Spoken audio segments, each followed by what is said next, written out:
tidak akan bisa merasa tenang dalam perbuatan dosa kecuali orang yang mabuk dalam kelalaian kepada Allah Subhanahu wa ta'ala. Orang ahli pendosa saja yang bisa merasakan tenang ketika dia berbuat dosa. Mata pembuat dosa saja yang bisa merasa tenang ketika melihat sesuatu yang tidak boleh untuk dia lihat. Hanya badan pembuat dosa saja, ahli pendosa saja, yang mabuk dalam dosa saja, yang bisa merasa tenang ketika menyentuh sesuatu barang yang tidak boleh untuk disentuh. Fa'ammal mu'minu la yaltazzu.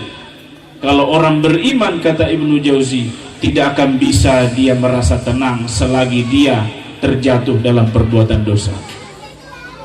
Jadi Bapak Ibu sekalian, kalau kita ingin melihat kadar ukuran iman dalam hati kita, silahkan kita perhatikan ketika kita tidak sengaja melihat sesuatu yang tidak harus dilihat, ketika kita tidak sengaja memegang sesuatu yang tidak harus dipegang. Dalam hati ada rasa nyaman atau tidak nyaman? Kalau kita tidak nyaman, berarti alhamdulillah ada iman dalam hati kita. Tapi kalau kita sudah mulai nyaman, maka hati-hati Bapak Ibu sekalian, jangan sampai kita yang terkena di sini, orang yang sudah mabuk dalam perbuatan dosa. Hadirin yang dirahmati Allah, fa'ammal mu'minu la yaltazzu. Kalau orang beriman, kalau ada sesuatu yang dia tidak harus lihat kemudian terlihat, maka dia tidak akan merasa nyaman. Li'annahu 'inda iltizalihi waqafa ilmahu lit-tahrimi wa hazral uqubah. Kalau orang beriman itu, kalau namanya sudah perbuatan dosa, tidak bisa tenang dia. Kenapa? Dibayang-bayangi oleh dua perkara, hadirin. Apa itu? Waqafa ilmat tahrimi. Yang pertama, dalam hatinya akan bergejolak, ini diharamkan oleh Allah. Saya kalau berkenalan, bersentuhan, berbicara dengan wanita yang bukan mahram saya, yang belum ada ikatan dengan saya, dalam hatinya bergejolak, ini dilarang oleh Allah Subhanahu wa ta'ala. Wala taqrabuz zina, jangan kau dekati zina. Bergejolak dalam hatinya. Ini bahasa iman, Pak.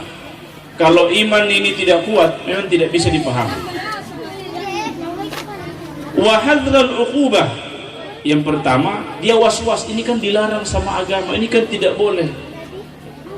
Baru mau telepon, kadang ini sebagian bapak-bapak, tetapi insya Allah bukan bapak-bapak yang di sini. Nomor teleponnya itu namanya orang berpangkat semua, Pak. Tapi kalau ada yang merasa, mudah-mudahan cepat merasa dan cepat berubah. Nomor telepon kontaknya ini ada mi Pak Kapolsek di situ, ada mi Kapolres. Supaya apa? Supaya kalau menelpon suatu saat istrinya tidak berani dia angkat. Modelnya namanya Kapolres, tetapi isinya lain, jemaah sekalian. Hadirin yang dirahmati Allah, orang yang beriman, setiap dia akan melakukan sesuatu yang tidak boleh dalam agama, bergejolak antara pengetahuan hatinya dengan amalan badannya, dilarang. Kemudian yang kedua, wa hadzral uqubah. Setiap larangan pasti ada konsekuensinya, pasti ada hukumannya. Maka orang kalau beriman, yakin dengan akhirat, yakin dengan agama. Yang kedua, ketika dia melihat sesuatu yang dilarang oleh Allah, maka akan terbetik dalam hatinya, pasti saya akan mendapatkan siksa dari Allah Subhanahu wa ta'ala.